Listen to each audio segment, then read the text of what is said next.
तो hello everyone, finally वो समय आ गया है जहां हम लोग स्टार्ट करने वाले हैं क्लास 12 बिहार बोर्ड के लिए क्रैश कोर्स, जिसमें मैं आप लोगों को पढ़ाऊंगा फिज़िक्स। जैसा कि आप लोग पहले से ही जानते हैं, मेरे सहयोगी जो होंगे टीचर वो आपको पढ़ाएंगे केमिस्ट्री और मैथमेटिक्स।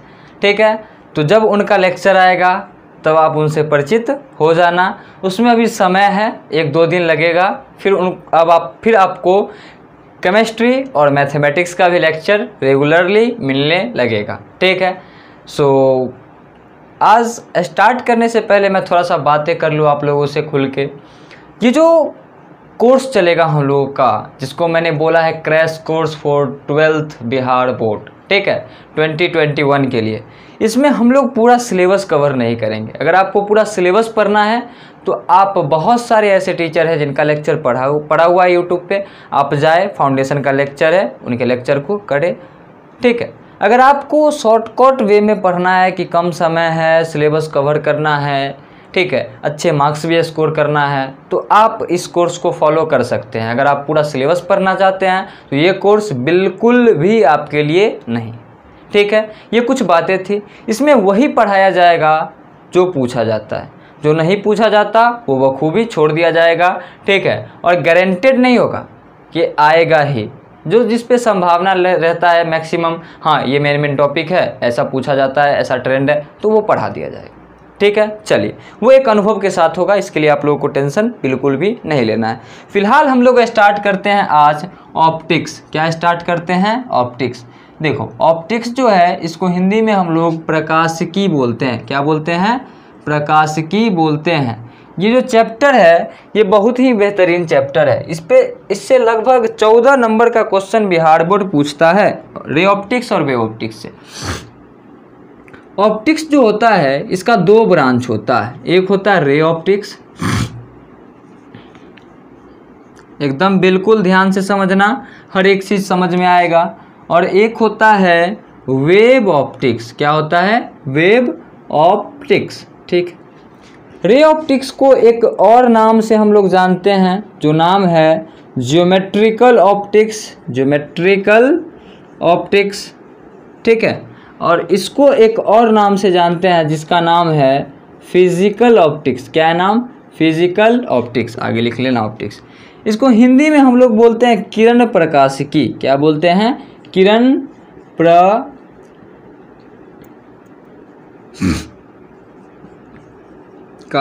क्या बोलते हैं इसको? किरण प्रकाशिकी। और इसको बोलते हैं हम लोग तरंग प्रकाशिकी।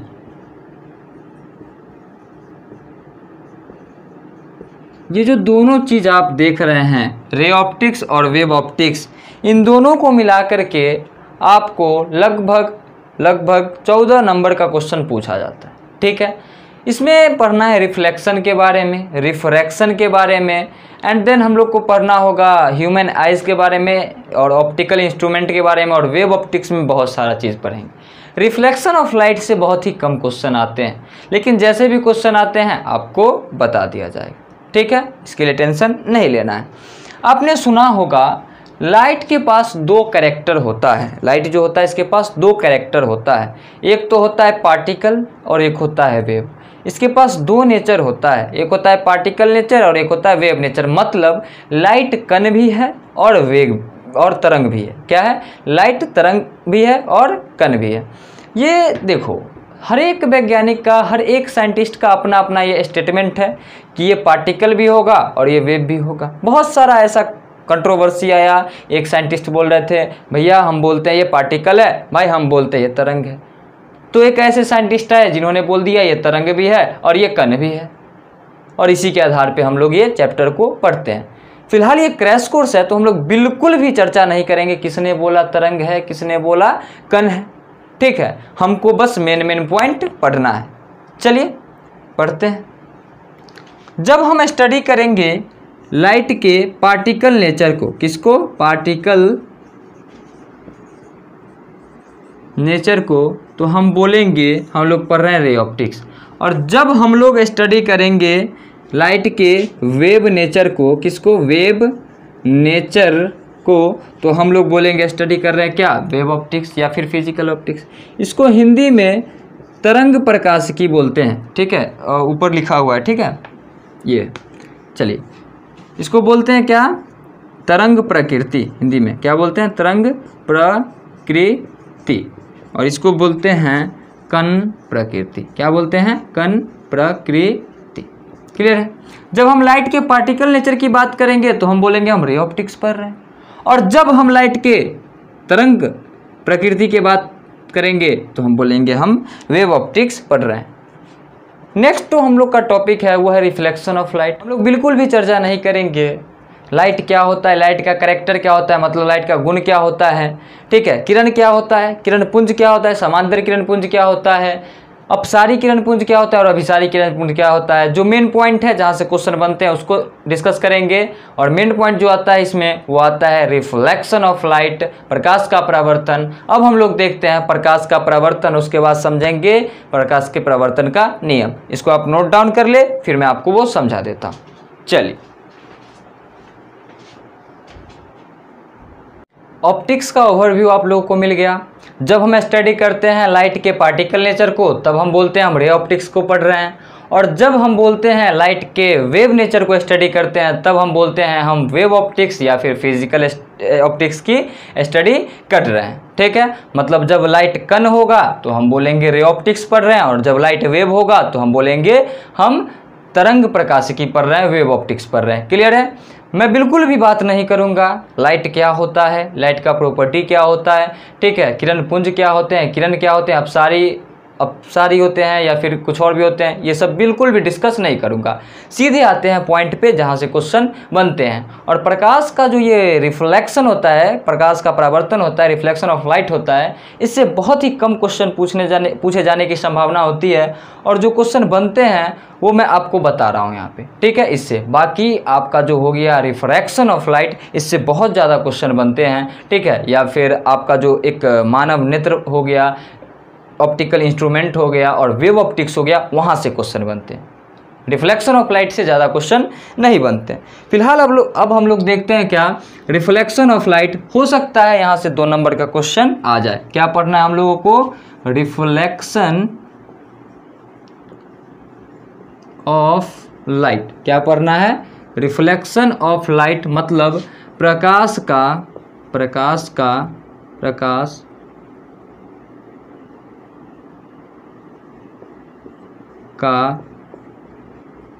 परावर्तन। क्या पढ़ना है हम लोगों को, प्रकाश का परावर्तन पढ़ना है। चलिए देखो, यहाँ पर है हमारे पास एक प्लेन मिरर। क्या है, एक प्लेन मिरर है जिसको मैंने बोल दिया एक्स वाई।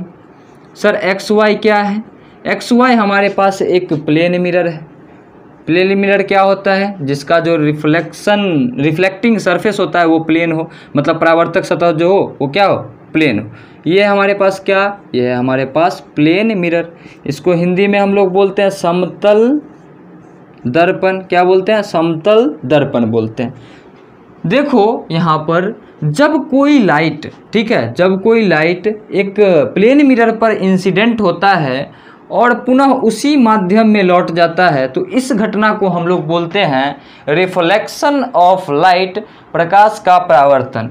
ये हमारे पास एक इंसिडेंट रे था, आपतित किरण था, जो प्लेन मिरर के किसी ओ बिंदु पर आकर के इंसिडेंट हुआ और फिर से उसी मीडियम में क्या हुआ, रिफ्लेक्ट हो गया। तो इसी घटना को हम लोग बोलते हैं रिफ्लेक्शन ऑफ लाइट। क्या बोलते हैं, रिफ्लेक्शन ऑफ लाइट बोलते हैं। ये हमारा कहलाता है आपतन बिंदु, जहाँ पर प्रकाश की किरण आपतित होती है उसी को हम लोग बोलते हैं आपतन बिंदु। ये रहा हमारे पास कोई प्लेन मिरर, इस पर कोई इंसिडेंट रे अगर आपतित हुआ, इंसिडेंट हुआ और वह पुनः उसी माध्यम में लौट गया, तो हम क्या बोलेंगे, इस पूरे घटना को हम बोलेंगे प्रकाश का परावर्तन। क्लियर, प्रकाश का परावर्तन बोलेंगे। देखो सेम मीडियम में लौट रहा है, सेम मीडियम, अगर एयर होगा तो एयर ही होगा, सेम मीडियम में लौट रहा है। इसमें थोड़ी ना आ रहा, यहाँ से मीडियम, अगर यहाँ से अगर अंदर आता तो मीडियम चेंज होता, तो उसको हम बोलते प्रकाश का अपवर्तन है, रिफ्रैक्शन है लाइट का। ठीक है, चलिए, तो ये हमारे पास क्या है, ये हमारे पास आपतित किरण। क्या है, आपतित किरण, इंसिडेंट रे है। आपतित किरण क्या होता है, जो किरण समतल दर्पण पर आपतित होती है। और ये जो हमारे पास है, ये है परावर्तित किरण, क्या है? परावर्तित किरण, रिफ्रैक्टेड रिफ्लेक्टेड रे है, क्या है? रिफ्लेक्टेड रे है। चलिए यहाँ पर मैं क्या करता हूँ, एक नॉर्मल बना लेता हूँ। क्या करता हूँ? एक नॉर्मल बना लेता हूँ, एक अभिलंब बना लेता हूँ जो दर्पण से 90 डिग्री के कोण पे है। किस दर्पण से कितने डिग्री के कोण पे है? 90 डिग्री के कोण पे है। तो आपको पता है इंसिडेंट रे मतलब आपतित किरण और नॉर्मल के बीच मतलब अभिलंब के बीच जो कोण बनता है उसको हम लोग आई बोलते हैं। और आई क्या होता है सर? आई जो होता है हमारे पास ये होता है एंगल ऑफ इंसिडेंस, ठीक है। मतलब क्या? आपतन कोण। क्या होता है सर? आपतन कोण होता है। चलिए आपको पता है अभिलंब और परावर्तित किरण के बीच जो कोण बनता है उसको हम लोग क्या बोलते हैं? आर बोलते हैं। आर क्या है? आर है हमारे पास परावर्तन कोण। क्या है? परावर्तन कोण है। क्या है? परावर्तन कोण है। क्लियर है? इतना क्या है? ये परावर्तन कोण है। फिलहाल इतना समझो रिफ्लेक्शन ऑफ लाइट क्या है। तो इतना मैं बोलता हूँ कि कोई भी दर्पण पे कोई मान लो यहाँ प्लेन मिरर है, उस पर अगर कोई लाइट इंसिडेंट होगा और पुनः उसी मीडियम में क्या होगा? परावर्तित हो जाएगा, तो हम पूरे घटना को क्या बोलेंगे? प्रकाश का परावर्तन। यहाँ से एक नॉर्मल बना लिया जो मिरर से प्लेन मिरर से क्या है? 90 डिग्री पे है, तो इसको हम क्या बोलेंगे? अभिलंब बोलेंगे, जिसका नाम मैंने ON दे दिया। मान लो ये आपतित किरण को मैं बोल देता हूँ AO और परावर्तित किरण को बोल देता हूँ OB, ठीक है। AO क्या है? आपतित किरण है। आपतित किरण और अभिलंब के बीच के कोण को हम लोग बोलते हैं I, और I होता है हमारे पास आपतन कोण। अभिलंब और परावर्तित किरण के कोण को हम लोग बोलते हैं R, और R क्या होता है? परावर्तन का कोण होता है। अगर कोई स्टूडेंट लिखना चाहते हैं कि प्रकाश का परावर्तन क्या होता है, अगर कोई स्टूडेंट लिखना चाहते हैं कि प्रकाश का परावर्तन क्या होता है, तो लिख सकते हैं जब प्रकाश किसी परावर्तक सतह से टकराकर, अगर कोई स्टूडेंट लिखना चाहते हैं प्रकाश का परावर्तन क्या होता है तो लिख ले, जब प्रकाश किसी परावर्तक सतह से टकराकर पुनः उसी माध्यम में लौट जाती है तो इस घटना को प्रकाश का परावर्तन कहा जाता है। जब प्रकाश किसी परावर्तक सतह से टकराकर पुनः उसी मीडियम में लौट जाती है, उसी माध्यम में लौट जाती है, तो इस घटना को हम क्या बोलते हैं? प्रकाश का परावर्तन बोलते हैं। देखो XY क्या है? प्लेन मिरर, और ये अभी परावर्तक सतह के जैसा काम कर रहा है, ठीक है। ये कैसे काम कर रहा है? परावर्तक सतह के जैसा काम कर रहा है। इस पे एक इंसिडेंट रे आया, उसी मीडियम में लौट गया, तो इस पूरे घटना को क्या बोल दिया मैंने? ये प्रकाश का परावर्तन है। कुछ पॉइंट है, जैसे आपतित किरण क्या होता है, तो जो इंसिडेंट होता है, जो आपतन बिंदु पर आके गिरता है उसको आपतित किरण कहते हैं, और आपतन बिंदु से जो परावर्तित होता है उसको परावर्तित किरण कहते हैं, ठीक है। अभिलंब क्या होता है? तो मिरर के साथ 90 डिग्री का कोण बनाएगा हमेशा। आई क्या होता है? तो आपतित किरण और अभिलंब के बीच का कोण होता है। आर क्या होता है? अभिलंब और परावर्तित किरण के बीच का कोण होता है। और XY क्या है? प्लेन मिरर है। क्लियर? रिफ्लेक्शन ऑफ लाइट आप लोग समझ चुके हैं, आप इसे नोट डाउन कर ले। उसके बाद जो मैंने आपको डेफिनेशन बताया कि जब प्रकाश किसी परावर्तक सतह से टकराकर पुनः उसी माध्यम में लौट जाती है तो इस घटना को हम प्रकाश का परावर्तन कहते हैं, ये लिख ले। उसके बाद हम लोग बनाएंगे हेडिंग लॉज ऑफ रिफ्लेक्शन, और 2 नंबर में ये क्वेश्चन आने के चांसेस रहते हैं, या फिर 1 नंबर में कभी कभी क्वेश्चन पूछ देता है प्रकाश के परावर्तन के कितने नियम है, तो आपको बोलना है 2 नियम है। कौन कौन से हैं? अगर ये पूछ दिया 2 नंबर का तो आप लिख देंगे प्रकाश के परावर्तन का 2 नियम है, और पहला नियम क्या है, दूसरा नियम क्या है, लिख सकते हैं। ठीक है, मैं बता रहा हूं, उसके बाद आपको क्लियर हो जाए। फिलहाल आप इसको नोट कर लिया नोट। चलिए मैं इसको मिटाता हूं और आपको समझाता हूं लॉज ऑफ रिफ्लेक्शन। क्या समझाता हूं? लॉज ऑफ रिफ्लेक्शन मतलब परावर्तन के नियम।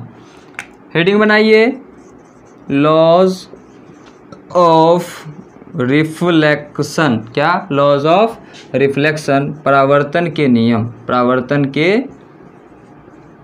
नियम।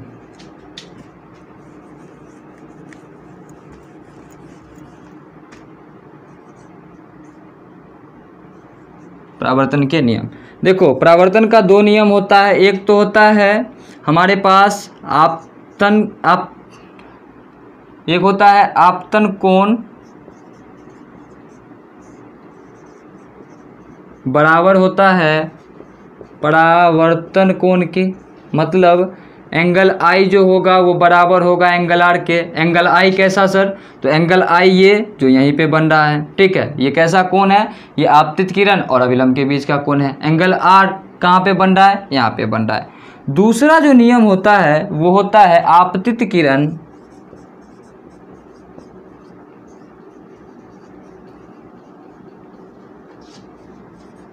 परावर्तित किरण एवं आपतन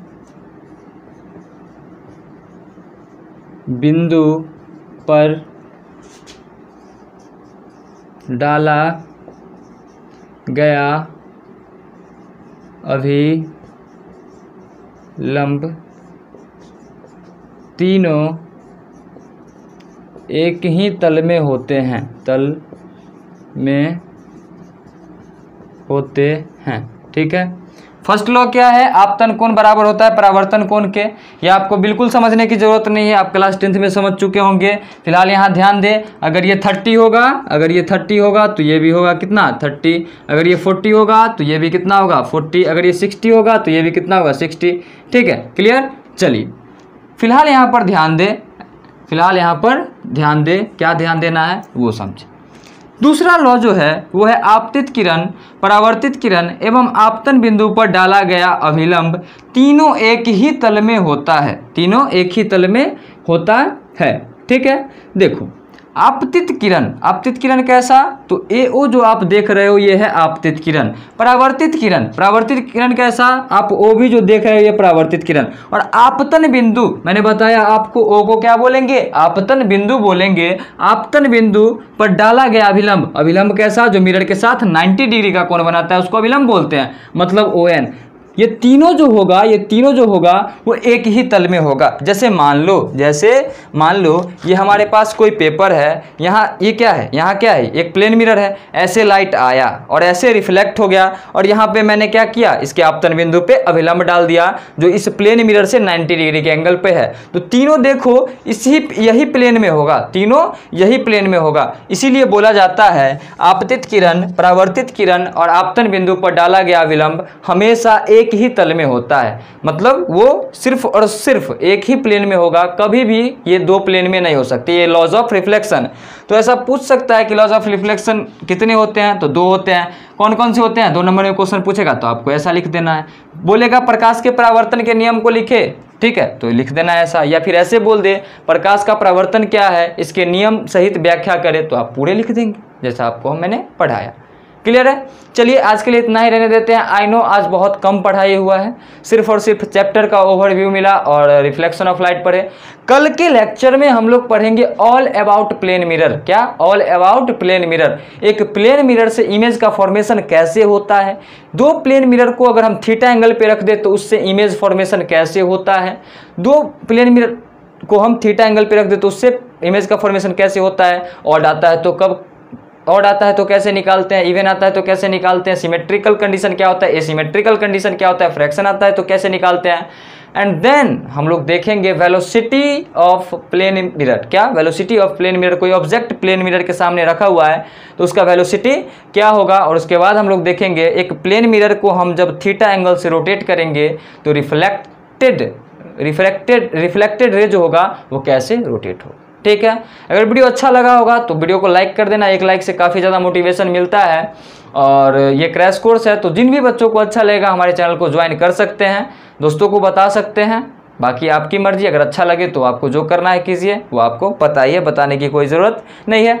अगले लेक्चर में हम लोग डिस्कस करेंगे प्लेन मिरर के बारे में और एक बहुत ही शानदार वीडियो लेक्चर आएगा प्लेन मिरर पर वो। ठीक है, थोड़ा सा माइंड फ्रस्ट्रेटेड है तो इसकी वजह से मैंने आज इतना ही पढ़ाया। सोच लिया था इसी लेक्चर में प्लेन मिरर को भी पढ़ा दूंगा, बट ऐसा लगा मुझे इसके लिए एक डेडिकेटेड लेक्चर मैं बना दूं। और बहुत ही जल्द आपको केमिस्ट्री और मैथमेटिक्स का भी लेक्चर मिलने लगेगा। ठीक है, तो इसके लिए टेंशन बिल्कुल भी नहीं लेना।